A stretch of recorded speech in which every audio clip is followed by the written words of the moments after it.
don't think anyone believed us. It was so absurd. And the things that happened were so un-Canadian. What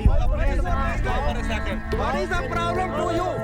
You are the traitors. When I think about all this happening to me in Canada, it disturbed me. Simply moving the test of English out of our organization to an arm's length organization, which will simply give a score, and all veterinarians will have to reach that score. I'm an immigrant in this country, and I will speak up for these people. You discriminate. I think it's a disgrace to the Canadian people. We have an obligation to be fair to all applicants, and we welcome all applicants. And the way you are fair to all applicants. You are not fair. You are not fair. That is why we are here. I was born in Punjab, so my main aim was to become a doctor because I love animals, from day first, and so I choose the veterinary.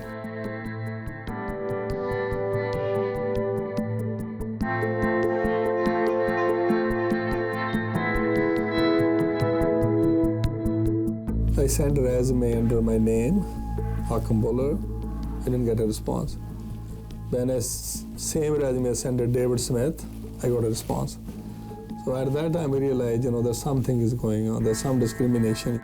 I've been involved in this whole issue of racism, discrimination, human rights, for 30 years in British Columbia. I don't feel that there's kind of a conspiracy at work here, to drive the Indo-Canadian veterinaries kind of out of business. I have never seen anything like this. I wasn't so certain about the race issue when it first started, but the things that they said proved to me without question it was a racial issue. He said, gone are the days when we take a torch and burn them quickly away. You remember yesterday, Cheryl Tobin unleashed a story about the bitter battle between some Indo-Canadian veterinarians and BC's Veterinary Medical Association. Her column, which focused on one veterinarian, Dr. Bhullar, sparked these calls to talk back.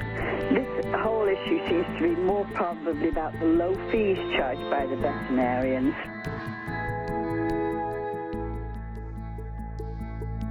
It's a battle about standards of practice, or is it a turf war?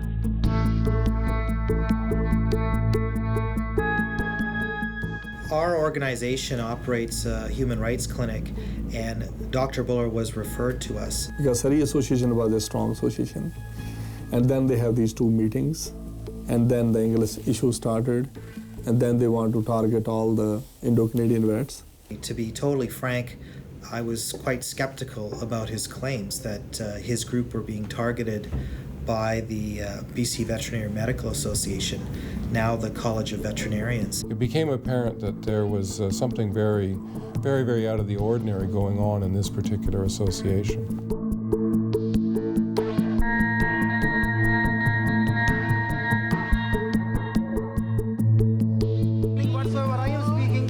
I am the member of the BCVMA. You don't understand what I am saying to you? Are you asking me about the English standard now?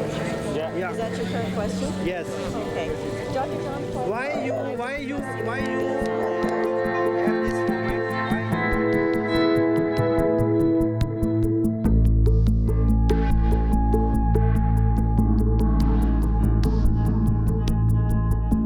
I'm working here from last 9 years as a vet. Even from living in Canada from last 11 years, still I cannot get that score, 55 out of 60. And my clients, they know that, my communication, and you can judge that I can communicate with English or not. And still, nobody had ever challenged them before, for one thing. And I think that's the other thing that made them so mad, was the fact that Dr. Bhullar was willing to say, this is wrong, and this has to stop. In the Second World War, there are 500 people from our area. They went to support British there. They got caught by the other side. And the government told them nobody can give them food or the clothes. So my father was giving them food and clothes. The punishment was death penalty. So he went in front of the judge. He told the judge, my religious told me to feed the hungry people, and your job is to give the punishment. So he was lucky, so the judge forgave him. So then he told him, okay, you can give them food. So he gave them food for 6 months. Then he gave them clothes for 500 people. So that's the background I have from my father. So you have to fight for justice, you know. Anytime I can go to the association and can say, okay, I'm on your side, but that's not in my blood, that's not my nature. It's quite interesting to see the human dynamic of what happened. You have somebody like Dr. Bhullar, one of the main protagonists on behalf of the Indo-Canadian veterinarians, who came here in the early 90s as one of the first Indo-Canadian veterinarians in the profession. So for practical exam, you need more experience here working with the way the Canadian standards or different techniques. So for that, I went to almost 70 different hospitals here in Vancouver, so I can do a volunteer work. There was no Indo-Canadian vet at that time. Not even a single clinic allowed me to work as a volunteer. And even few of the clinics, they told me, get lost. So then I decided to go to Iowa State University. After passing Iowa State, then I have to appear in the practical exam, because when you go to the university in state, you can get license for states, USA. But Canada doesn't recognize that 1 year experience. So in Canada, you have to pass that exam again, the CP exam. He's now one of the most long-standing veterinarians in the area, and trying to find a way to get into what he viewed as more of a closed market, and thinking that perhaps charging lower fees for what he would term as, at the time, low-cost clinics, providing a flexible fee arrangement so that people who are less able to afford the higher fees can afford him, creating relationships with animal welfare groups, offering them even deeper discounts, and this proved to be a successful model. We opened up in end of 95, so then in 96, after 4 months, I signed for the second hospital. I was not expecting that much response, but it's unbelievable response. The day I opened up, I got so much busy, and at that time we have almost 90% white, Caucasian clients. They ask me what your dreams are, what do you think, how you're different than the other clinics. So I told them, I'm going to work hard and, 7 days a week, and I'm not going to charge any emergency. So then the next thing I told them, my dream is, so in Lower Mainland, I would like to open up a clinic in every city with low prices. 2004, the Georgia Strait named him Best Ambassador to the Animal Kingdom, and they cited his work among lower income clients and among animal welfare groups. The year following, from a poll of readers, he was named Best Veterinary Clinic in Vancouver. Then we opened up Delbrook Animal Hospital in North Vancouver, Glen Mountain in Abbotsford, and Cloverdale. Then we opened up Haney Animal Hospital, Maple Ridge. So almost in hospital in every city in the Lower Mainland. So the dream come true. So now every city has a clinic. When I opened the third one, then I come this idea, so I can help the foreign trained vets. So we open up a clinic in 50%. So the financial, I have the liability to finance, either get money from the bank or I have to finance the hospital. And once the hospital start working okay and they start making good money, so then I sell that clinic to the same doctor, If I exploit 1 or 2 people, then the other people are not going to come. So when these doctors go happy, they go their own, they buy the clinic, they tell other people, yes, he's the right person to open up the business. But you have to keep a relationship with these people. They are professional, they're just like me.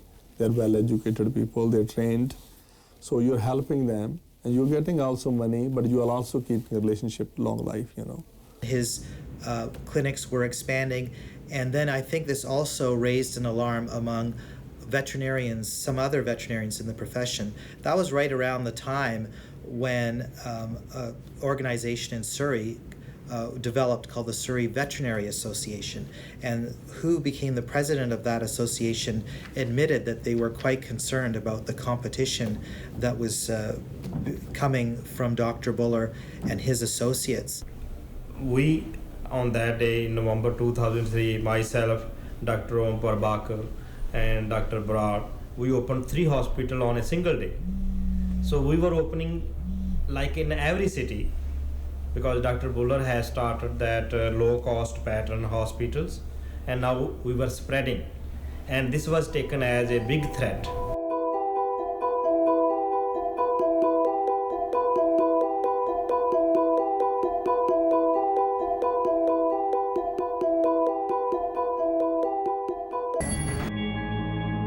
This issue has nothing to do with price. BCBMA has no position on pricing. We do not make any set. We have a fee guide, but it is not a schedule. Every veterinarian is free to set his own prices, and we have no complaint with that. What we do set is the standard of practice, and that is what we're following. But this issue arose out of the use of English. So we have 2 issues here which are quite separate. I'd like to make that clear. The first issue that came up was that Council has always had the obligation to ensure that veterinarians working in BC have a command of English so that they can adequately practice veterinary medicine in BC. That has always... Animals don't speak English. They work with animals. They know well. They treat them well. They made us clear it's not going to affect us, which are already practicing. It's only for the new vet. You know, they want to stop the new vet coming to BC. Then they will go after the established vets, you know. Their idea was to do a 3-pronged attack on us. First, stop the influx of the other veterinarian. Second is to tackle the veterinarian who are already established, and that was through creating complaints, plus treating it aggressively or investigating it aggressively. So they had thought that possibly due to all this bad mouthing, people will stop coming to us, or we will run away, or we will have to shut our hospitals. Our present president, Dr. Raymond Snowpack, he also has a clinic in Abbotsford. So he started making fake complaints against me to the BCBMA. And he told the client, you know, Dr. Benipol has used fishing line to stitch up the muscles, which was wrong. And he told the client, you know, you should make a complaint to the BCBMA, let them investigate whatever Dr. Benipol has done. So he sent a suture material also to the BCBMA. Later on, the BCBMA did some investigations. They found out the suture material I used was the right one, which I was supposed to use it. And they did close the complaint, but they never said anything to Dr. Snowpack, who made the false allegation against a colleague. Dr. Mike Orser, who is the owner of Albert Animal Hospital in Maple Ridge. First, he spread rumors among the public through publication in the local newspaper. Don't go to these doctors who charge you less, because your animals may suffer there, because they cut corners to make it cheaper. Dr. Mike Orser tried to intimidate me at the middle of the night after I just closed. He was waiting for me in his car, and when I left the parking of my hospital, he followed me. When I suspected that definitely this guy is behind me, I called the police. Seeing the police officer, he tried to run back. Then the police officer ran behind him, started his car, and stopped him in the parking lane of the nearby plaza. There, it came to my notice that this is Dr. Orser, who was following me at the middle of the night. And he admitted clearly, I made the complaint, and the BCBMA refused to investigate it.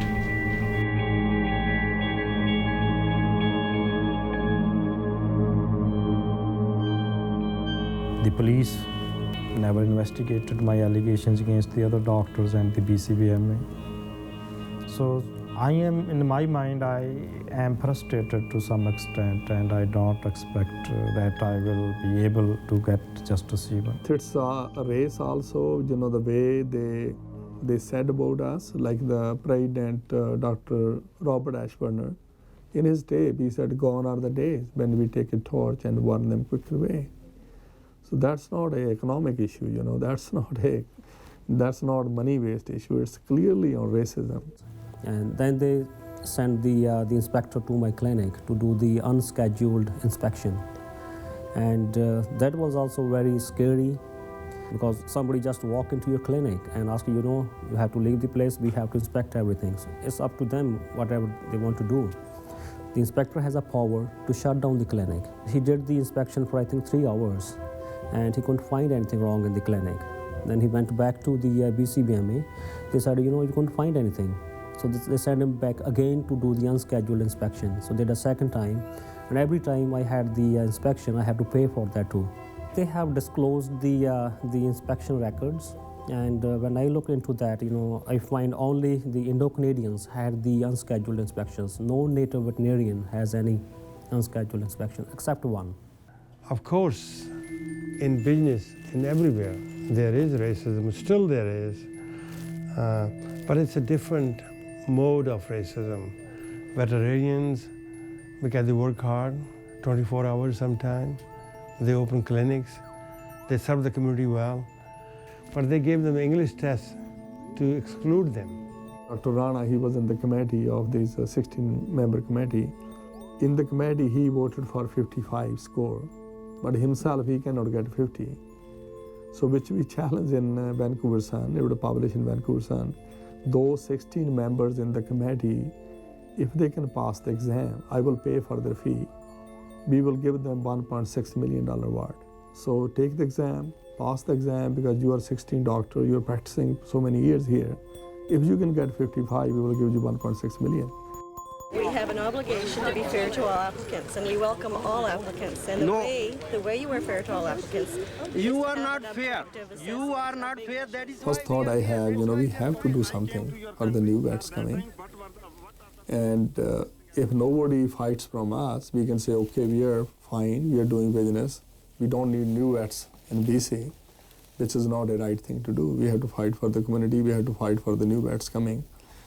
So we have a big demonstration in Victoria, in BC, few demonstrations. What English this association wants, I don't know. Tell us that what type of English want, what type of grammar they want, what type of pronunciation they want. The personnel committees are all consist of white people. If they don't want you, we'll never get you in there. It is not a major hurdle, and we have set a level which is the average conversational English in Canada. It's a blatant racism. So we're asking that the government intervene, take over control of this association, no longer allow it to be self-regulatory. People are in politics. They will not take a stand politically about racism that much, which I can do it. I don't need votes, I don't need white votes, I don't need other votes. I can call spade a spade. The politician can't do that because they need white votes as well to get elected. June 10th, 2004, we have a demonstration in front of the BCBMA office. In the morning, we have a demonstration, and in the evening at 3 o'clock, they passed 4 or 5 complaints against each vet to the next step, so take our lessons.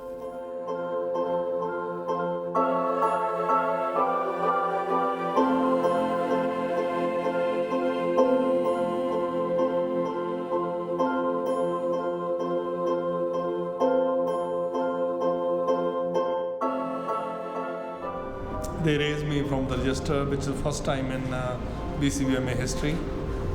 And this is the first offense I have. Then you come in the clinic, the client say, okay, I want to see Dr. Bhullar. Then I have to tell every time, no, I cannot see you. I don't have a license. So which is very, very hard. Well, the day he lost his license, he came home and I told him there's no need to be depressed or give up, right? And it's better to be stand up and fight for human rights. And also, if there would be a shortage of money, then we would move into a basement. But I don't want my kids to grow up thinking their father is a weak man. Instead, they should consider themselves a strong man's kids. Not only affected him, but it affected the whole family. Like when he was depressed, it kind of brought like that mood where everyone else was sad too. So everyone could kind of feel his pain, and we tried to like show support for him and tell him that everything's gonna be all right. His new self had become very depressed, always just lying on the bed, not really engaging in much conversation, just sort of in his own little world, and lost in his thoughts. It was actually very depressing seeing that. it's very, very hard. It's very, very, like emotional, basically. I think myself as a strong person, but it's when it comes to your profession, where you love your profession, and you lose that opportunity, and you cannot treat any animal, that's really hard. It wouldn't really help when you would talk to him and he would not say angry, but more so frustrated and just confused. Sort of like how a child would feel after bullying. Every day I wake up in the morning, I look like I don't have hands. I'm without hands. It's so much, so much emotions. End up on medication, start gaining weight. I've talked to him on the phone from Ontario many times where he just wanted to give up. And I said to him, Håkam, this isn't about you anymore. He was given this opportunity to pave the road for those who will follow.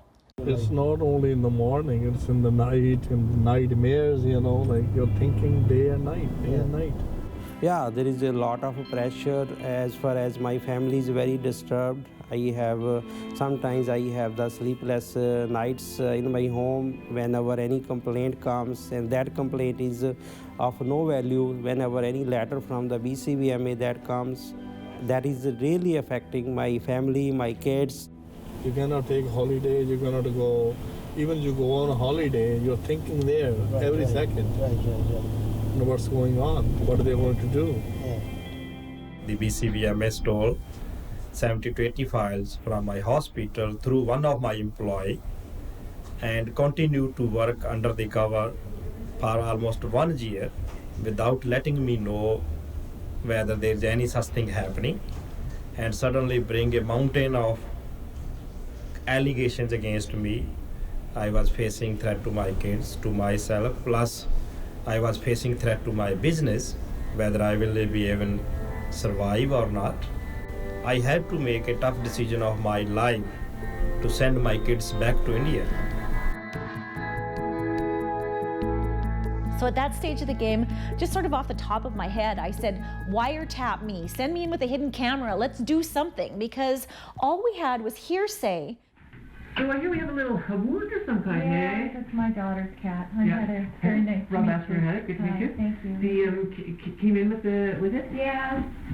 And I don't know how he got it or anything. Dr. Bhullar's nephew, Bill, they just basically went to a spy shop and took a purse and put a little hole in the purse where the camera was, and I just set my purse up on the counter. I mean, we were as amateur as we could be. It's not like any of us have gone to spy school or anything. And I'm still very upset and very mad with my husband because he went to one of the low-cost clinics. Somebody had told him that...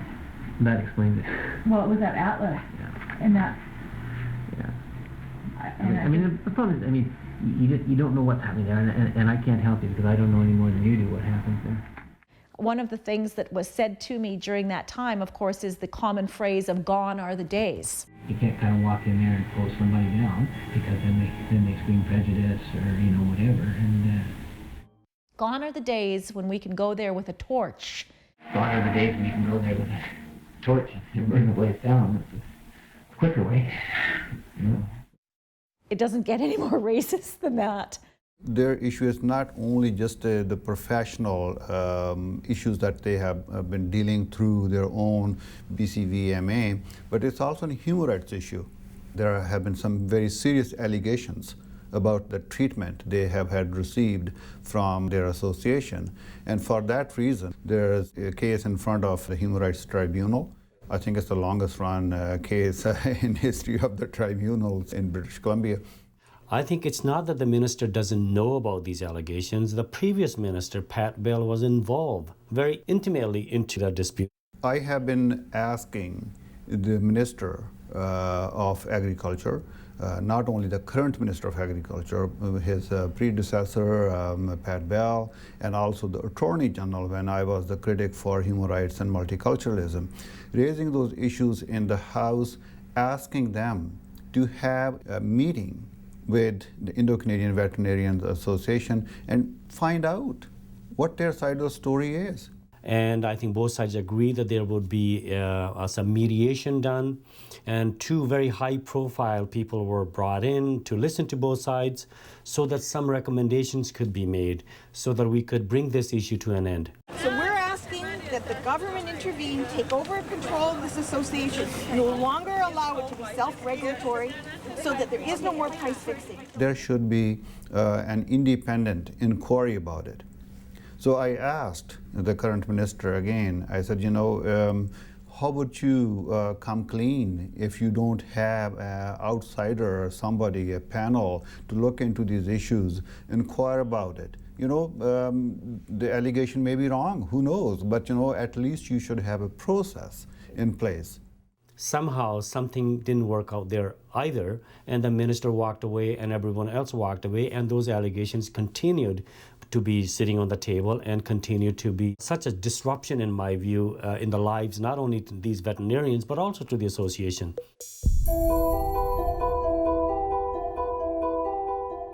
Could you please tell us how much money has been spent, how much resources from the government sides have been gone into this, and how long you will you plan to continue? There was no answer. There was no answer. So it's so puzzling that they have let it go for so long. We have seen time after time from the BC Liberal government, they really don't care about the public input.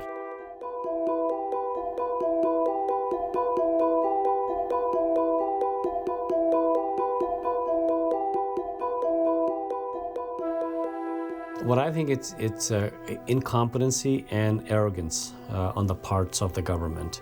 Well, one thing is very clear. When you have over 100 hearings already at the Human Rights Tribunal and more scheduled to go on, I think there's something wrong with the system. Andy Forsyth, he's a instructing person for human rights. He's a vice president of the association, and 2 times he was a president of the association starting from 2004. Sometimes you're totally surprised, when you see the cases, about other vets, what kind of blunder they did. There is one case from White Rock, Dr. Andrew. The puppy, 8-week-old puppy, and the client clearly told him, don't go for surgery under general anesthetic. As soon as the doctor said, gave it 2 quick whiffs of anesthetic, and the heart stopped. Did a little tiny microscopic hole has all of a sudden taken the life of our dog. We dealt with the veterinarian at that time to try and find out what was going on. He was very reluctant to give us any information. We contacted the BC VMA, the medical association that monitors veterinarians in British Columbia, and we asked for their assistance.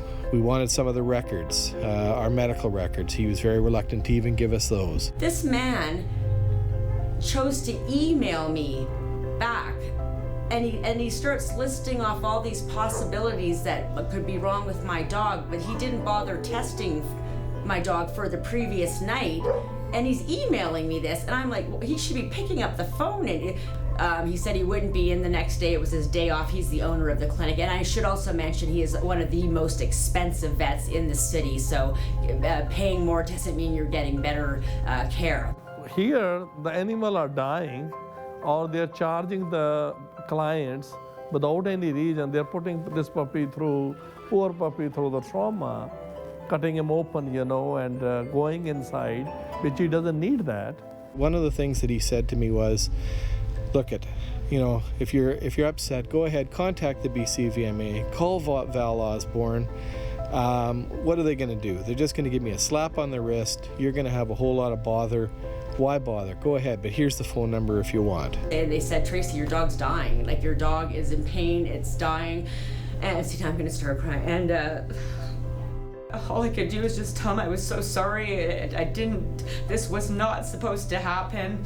And then she put the needle in, he took his last gasp, and that was it, he was gone. And I got home, and there was another email from this vet saying, oh, well, it looks like you're gonna have to put your dog down. And I said, I've already done it, you ass. And there's no charge against this vet. And there's a case against us. Somebody put our name on the website, and they put 15 charges against us. He showed no remorse, nothing. It was just, oh well, this happens. I became the victim after a while. It was like, I'm the bad guy. They wouldn't return any of my calls. They basically wanted nothing to do with me. They're so arrogant, and they treat you like you're the bad person. The bottom line is the BCVMA has to be accountable to the pet owners. And yes, they have to look after the vets as well. I don't have a problem with that. But at the same time, they have to be accountable to both parties. I mean, I've made freedom of information requests like that are just in general for the public, like how many complaints did you receive per year? They're claiming they don't have these statistics. Like in the case of my vet, he was a good old boy, so therefore he was okay, and he could go ahead and kill a dog and be immune to it. So finally I got really mad and I emailed the council members. Well, as it turns out, Val Osborne, the registrar, who by the way is a lawyer, she's not even a veterinarian. She has no veterinarian experience training whatsoever, and she's the one that decides what complaints are going to be investigated or dismissed.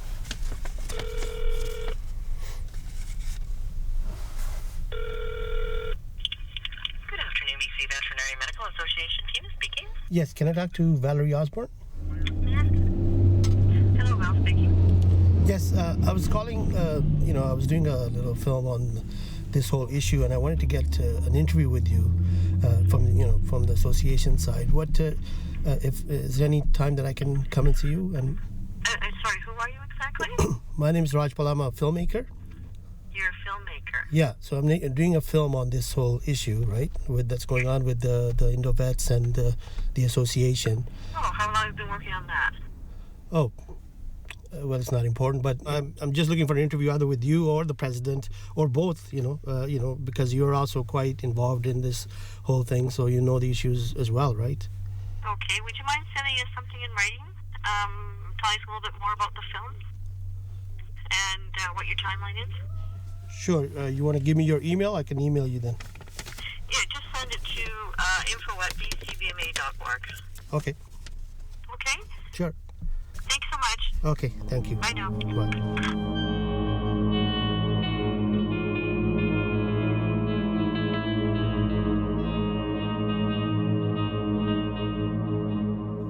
So it's unbelievable. This is the way this association doing it.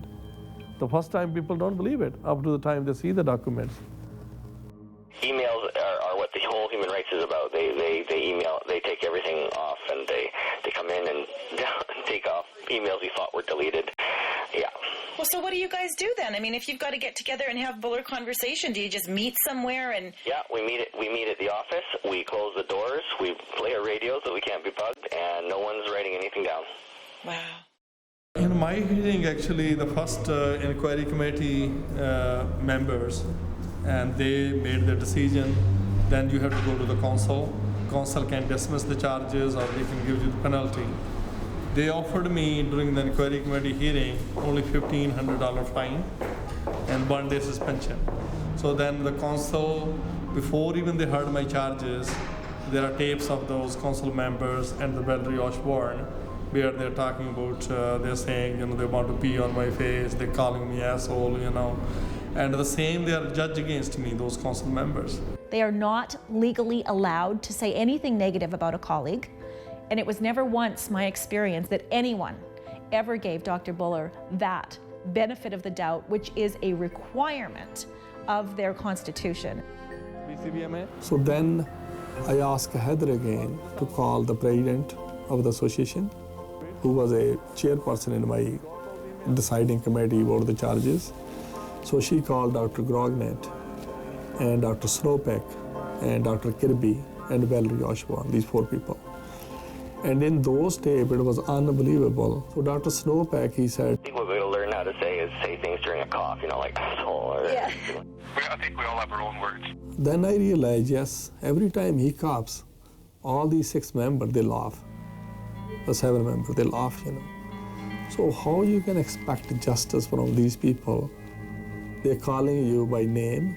They're like a, backyard kid, the 5-year-old kid.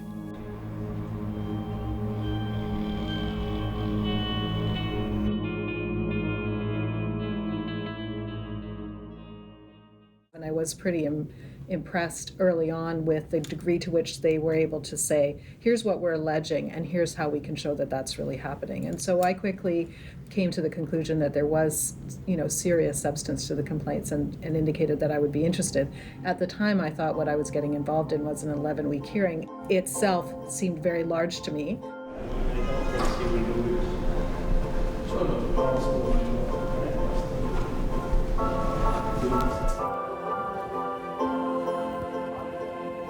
Sitting 6 months at home, thinking about those people who made the decision against me to take my lessons. Oh, the president who's clenching his jaw, calling me asshole before even he heard my case, and he took my lessons. And in this country, the government is not interfering, nobody interfering. That's unbelievable. And you will see from the documentation that there were meetings between the president and a couple of other members of the Surrey Veterinary Association and the registrar and the president at the time. And we alleged that the documentation showed a strategy to deal with this expansion and this fear they seem to have of an influx of Punjabi veterinarians coming into the province. Most of our clients, almost all of them, were from the Punjab region. And we see that they came up with ideas of a higher English language standard, targeted disciplinary process, targeted inspection, spot inspections.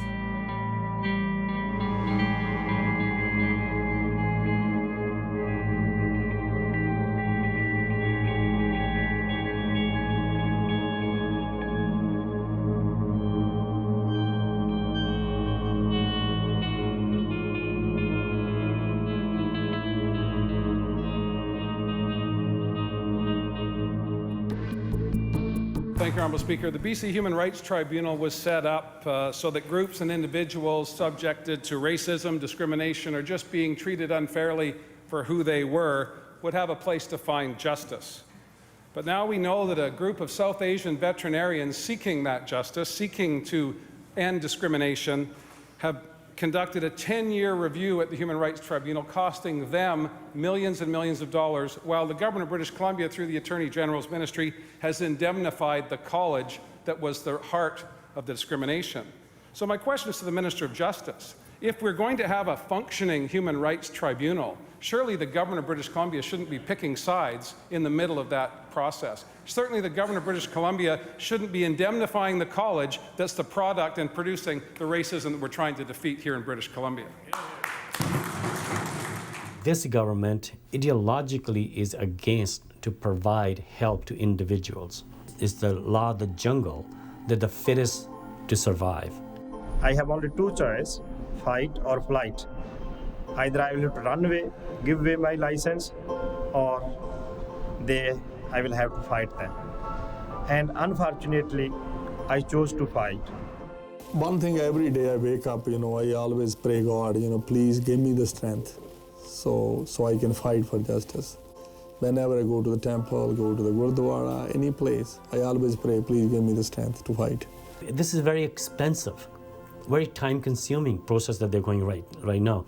What they needed to do was, when Pat Bell was involved, a long time ago, when he put together two high-profile arbitrator mediators in place to listen to both sides, that would have been the time to go through the process, listen to both sides, and come up with some recommendations. Then we would have, I'm sure that we could have avoided this lengthy tribunal case.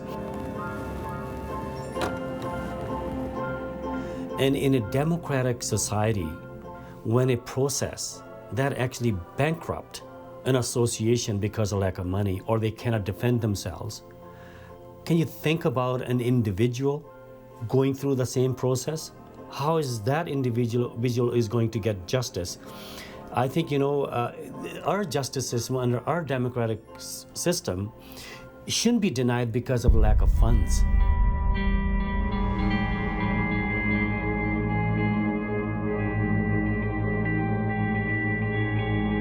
You have to spend money with the lawyers to fight.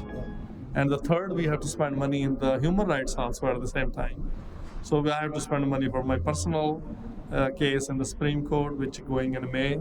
and plus we have to spend money in the human rights also at the same time, and they are getting money from the members. And I encourage all those doctors to continue, and I really want to say thank you for standing up for your rights. You know, if you won't, nobody else is going to do it. So that's the only way, you know, we will win our proper place in the society. And these doctors have shown that leadership. I really applaud them. This is the longest hearing in almost world's history in human rights now. We have never seen any other hearing. This is 350 working days, 9 to 5. This is not 1 or 2 days. So 350 working days, the transcript is there. So there's so much evidence there to prove. So the action happen on the basis of race, color, and the place of origin. I think that will, for the future generations and for other professions, I think this is going to be a milestone one day. People are going to read this case in the books. It's going to be taught in the syllabus. I'm pretty sure about that.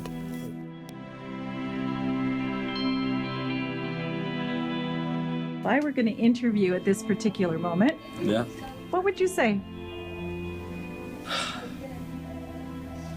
It's been a big fight, Dr. Bhullar. You have a 500-page decision in front of you. Speechless. I can thank God. Thanks my friends, Heather, especially you, Greg, and my wife, Jyoti, who always stand with me, and my kids. And thank you to Bill. Yeah, especially Bill. Especially Bill. We couldn't have done it without his technical support. His technical support, yeah. Absolutely. And now we look at the papers and we just have to figure out what all of this means. The hell, I cannot read anything now. But today is October 7th? October 8th, I think. October 8th? 8th, yes. October 8th, 2014. And if you look straight at me, Dr. B, today we won. Say the words. We won.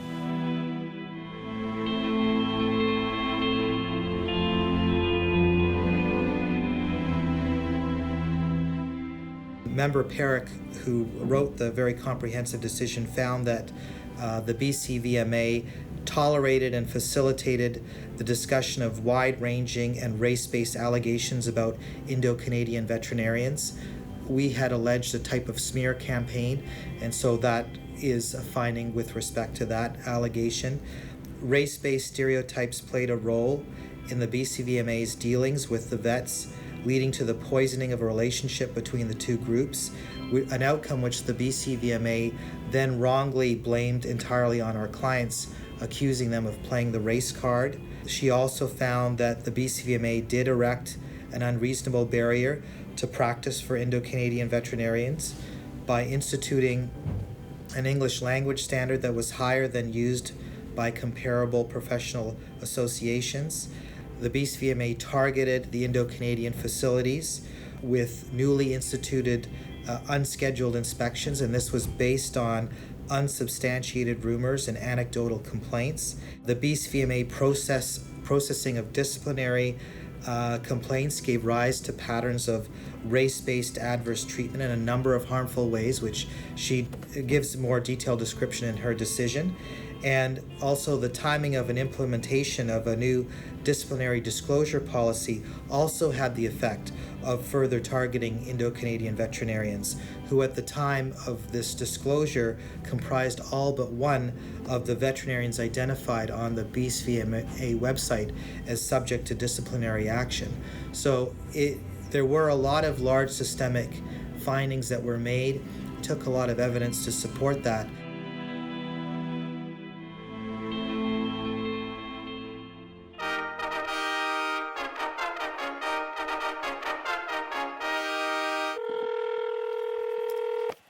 Hey, what's up, boss? Oh, hi, Heather. It must be important. You've left like 30 messages on my machine. Yeah, definitely, yeah. It's very important, I'm really sorry I'm bothering you because you're going for surgery, so unfortunately I have to call you so many times. I cannot find you anywhere. Yeah, is everything okay? It's okay. Yeah, it's everything okay. You know that on 25th October, 3-4 days ago, we have a meeting with the college. Yeah. And they told us that we have to sit on the table. And now we find out yesterday there's one inspector, Hudson Andrew. He's looking at any kind of proof without even proof. He just want to manufacture evidence against me. They can't. They can't do this. How come they were supposed to stop?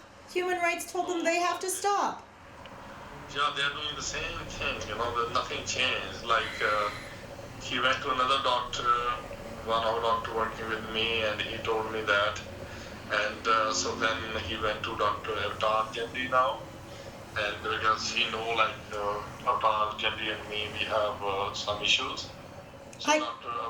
Avatar called me now. He said, and he's asking him to testify against me, or he has to find somebody else for me to manufacture the evidence against me.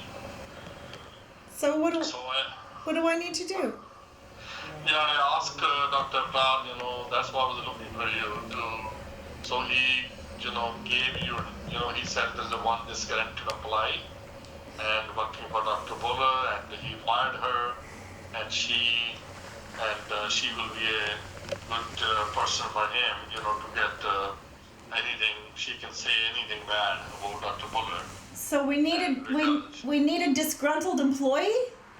Yes, that's what you're looking for. Yeah. You need somebody who's mad at you. I can do that. I know that.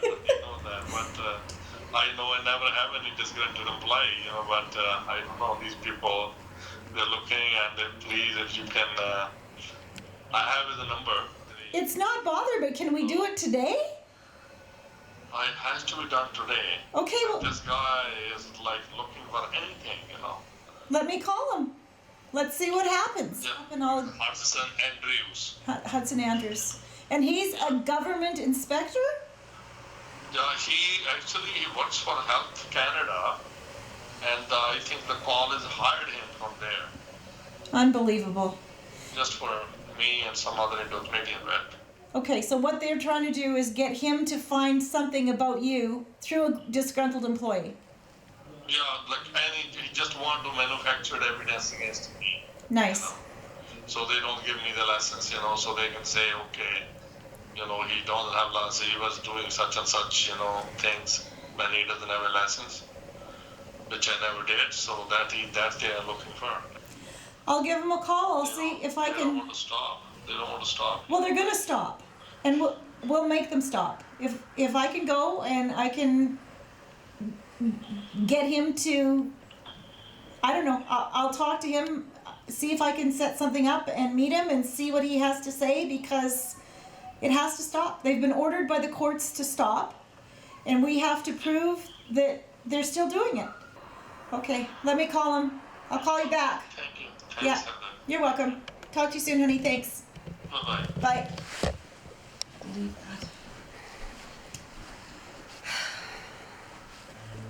All right, Hetty Mastel. What would she wear?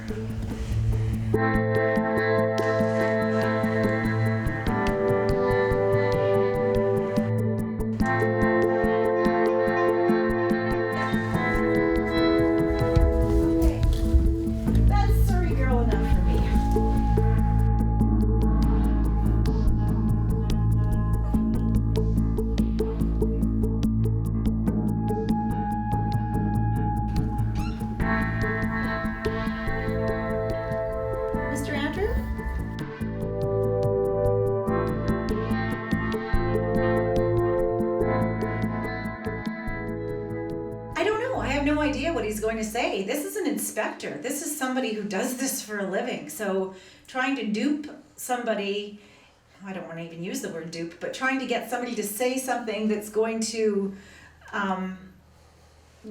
compromise himself when he himself is an inspector, I don't know. I mean, so far people have been full enough of hatred They've just opened up their mouths and venom has puked out. So nobody else can do this. He can't send another Indian person in to do this. You have to be the white person. And that's me. We saw Dr. Terry Eason. She said things like they only practice on goats. We had other veterinarians who said they use substandard equipment, substandard medical supplies. Where are you going to buy substandard anesthetic? At the dollar store? I mean, there's no such thing.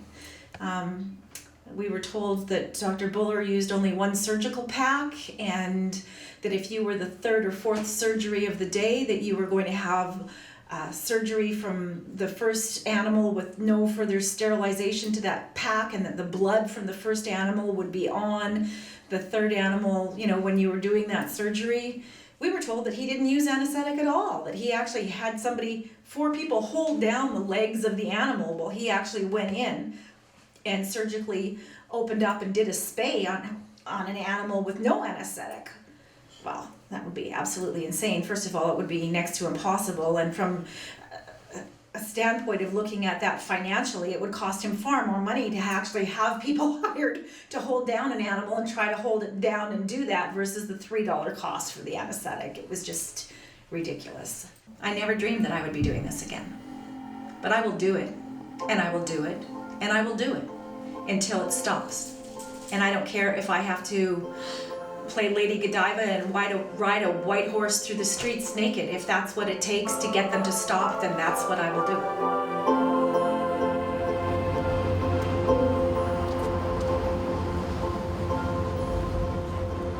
There's my British Columbia ID, and this is the one from the College of Vets. So you're an inspector? I am. Okay, Hudson Andrews. Right. Andrews is English, right? It's Scottish, actually. Oh, but okay. At this point, it doesn't matter as long as somebody buys me dinner. So you work with the veterinary? I'm actually a provincial point inspector. I actually work with all the health colleges, but in this case, I'm representing the College of Vets. So you work for health colleges? Yes, there's 23 health colleges. Like the College of Physicians and Surgeons, and the Nurses College. Oh, so what is your job? What do you do? So, make a very long story short, the complaint process in BC is now the same for all of the health colleges, including veterinarians.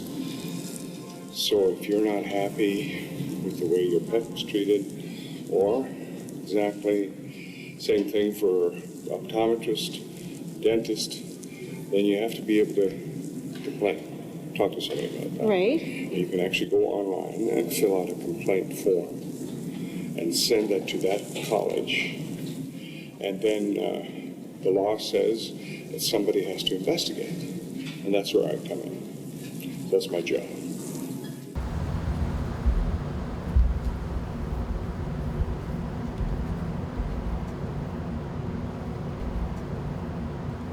You got everything? I got it. How was it? How was it? That was awful. And God, it was good. All at the same time. This guy is insane. So in this particular case, the difficulty is with this practitioner that we're talking about. We won't use his name in here, just in case people walk by. I mean, you never know, right? But we can whisper it. He said to me, we can't say Dr. Bhullar's name. And I said, no, we can't say his name out loud. But we can whisper it. Well, we can certainly whisper it. So we're talking about Malcolm Bhullar, right? He had his license taken away in 2009 for a number of reasons. If you want me to explain that, I can certainly explain that. Okay. The trouble is that one of the biggest reasons it was taken away from him is because, as the language said in the letter, he's unmanageable. Like, he is so difficult to get him to follow policies, the code of ethics, the procedures of that college. And that's a very unusual move. I've looked through the history. Sometimes they'll suspend someone's license for a while because maybe they need some more education or something. You do that. Yes. That's your job. That's correct. Okay. So it's this college that gives him his license to practice. It's also this college that can take it away or suspend it or even discipline someone. And what we mean by discipline is if they screwed up, they need to do something, right? Right. They've made a mistake, they need to do something. But in this case, they took the license away, and they don't want to give it back to him, period. How come? Because he's unmanageable. See, when they took his license away, he claimed discrimination. This guy wants me, or somebody on the inside, to be able to provide proof that there are false records, or to be able to get him involved in Dr. Bhullar's affairs with Revenue Canada, with unemployment insurance, with taxes, with everything, all of his paperwork. You know what the courts can do. You know, the law in this country can be kind of wacky sometimes, but the college does not want to give him his license back. There's a number of vets, like I tell you, that would like to string this guy up the way he behaves, right? But the way we can get him, the best way, well, Canada Revenue and Labor Standards Branch, we're definitely going to send them some information. That's down the road. He's supposed to be independent, right? An unbiased person. He's got bias written right across his freaking forehead. The way we can get him is, it is illegal. It's a crime in this province to practice any of those professions without a license, period. So if he was doing anything that smacks of veterinary medicine, then we can get him. Yeah. That's what I need. Like the question, you can't believe the stuff that he's digging for and the questions that they asked. I'm so mad right now, you should feel my throat. My heart is pounding so fast. The organization will fight tooth and nail. He's demanding that he gets it back now. Right? And there's no way that's going to happen? Well, not as far as this organization is concerned, but like I say, he's got lots of money, and you've got enough lawyers working for you. He doesn't need to practice. He's well off enough. He has enough money. But with him, it's a pride thing. He wants to be able to just give it to this college because they took away his license. Well, they took away his license because he's an asshole. So because he won't listen to the college, is that why they took it? Yeah. Okay. Yeah. That makes it unmanageable. I'm almost just sick inside to have to tell Hawkham that it's still going on. I know. Member for Surrey Newton. Thank you, Honourable Speaker. Honourable Speaker, time and again we have asked this government to ensure that the College of Veterinary Medicine end institutional discrimination against their own members of South Asian descent, as ordered by Human Rights Tribunal. Last week I asked the minister if he would tell the college to call off their attacks on the victims of racial discrimination, because despite the ruling, the college is still on a witch hunt, continuing to harass the victims of racism, employing similar tactics that were found to be discriminatory by the tribunal. An inspector hired by the college has been threatening the same victims that they will be reported to CRA, to employment standards, among other things. Here's a quote from that inspector. They need to do something. They have made a In this case, they took the license away, and they don't want to give it back to him. They don't want to Period. give it back to him, period. End of the quote, Madam Speaker. These actions clearly put the college in contempt of the human rights decision. Last week, the minister said he will not tolerate this sort of behavior. So my question to the minister is, why is it still going on? Well, thank you, Honourable Speaker, and thank you to the member opposite for the question. As I said last week, and actually it's enunciated even more today when we have visitors from our First Nations, visitors from around the world, and everyone in this House representing all kinds of different nationalities, that is unacceptable that we have any organization in British Columbia that would operate in a prejudicial manner, Madam Speaker.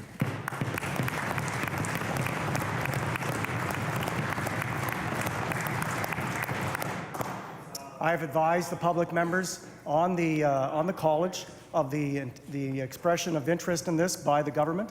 I've also advised them on what the likely outcome would be, that I hope will be on their meeting tomorrow, Madam Speaker, and I'll wait for that outcome before I make any further comment on any decision by government. They have ignored the ruling of the tribunal. They have been ignoring ministers' direction, Mr. Speaker.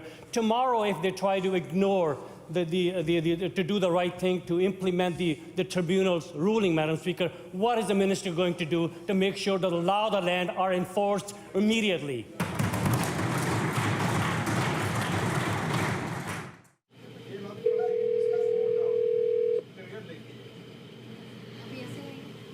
Hello, there is Hudson speaking. Mr. Hudson, how are you, sir? I'm fine. Who is this, please? This is Dr. Bhullar, sir. How can I help you? You met Hedy Master. I got your tape, sir. Remember Hedy Master? Yes. In the library you met in Surrey Library? And she said that she had some information. Yes, sir. Yes, sir. Yes, sir. So we got that tape, sir. We got you taped. And she offered to say anything? She didn't say anything. I listened to the tape, sir. And you told her there are some of the vet, they want to hang me to death. Who is that vet, sir? Because I'm scared. You need to direct those questions to the CDC, okay? How I can direct those questions, sir?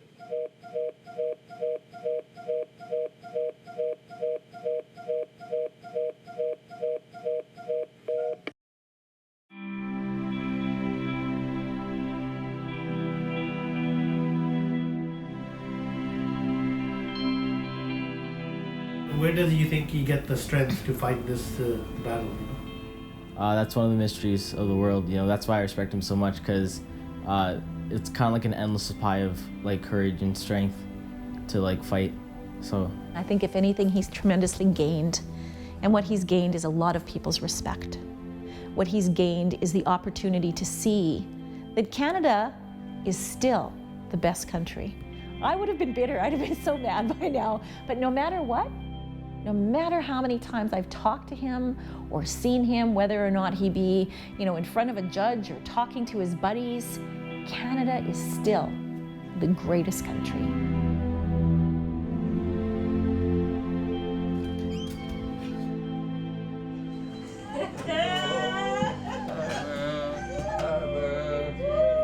Is it true? We did it? Yes.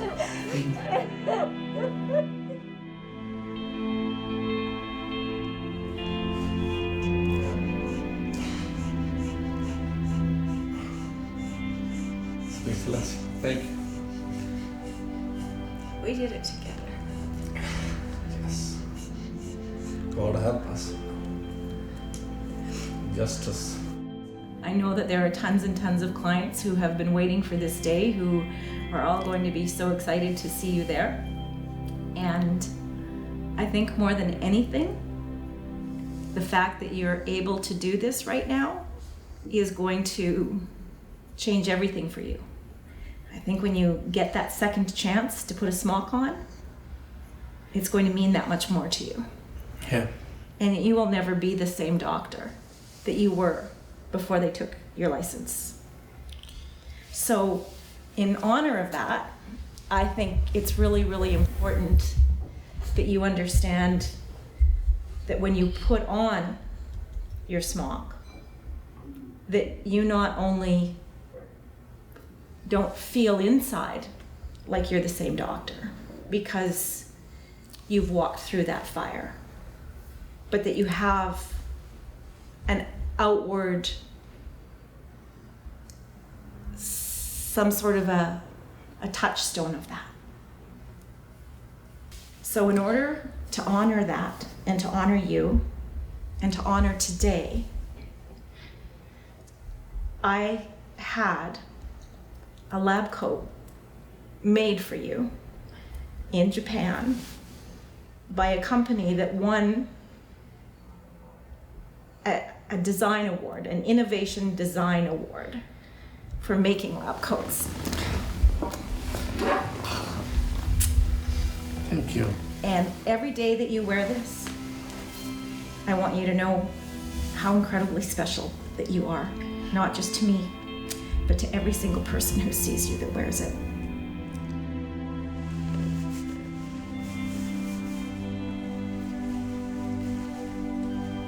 Let's hope it fits.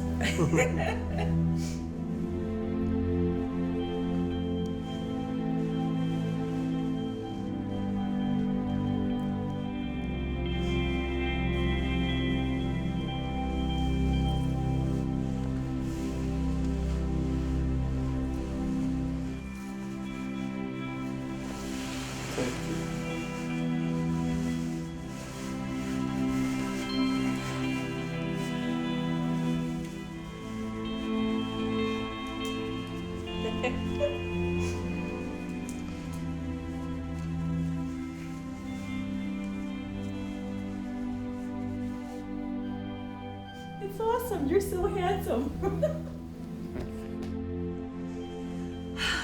And I dedicate this lessons to you. The second one. This is your lesson. It's our license. There we go. Dr. Hockham Bhullar. Thank you.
I wonder why I was bullied for my race.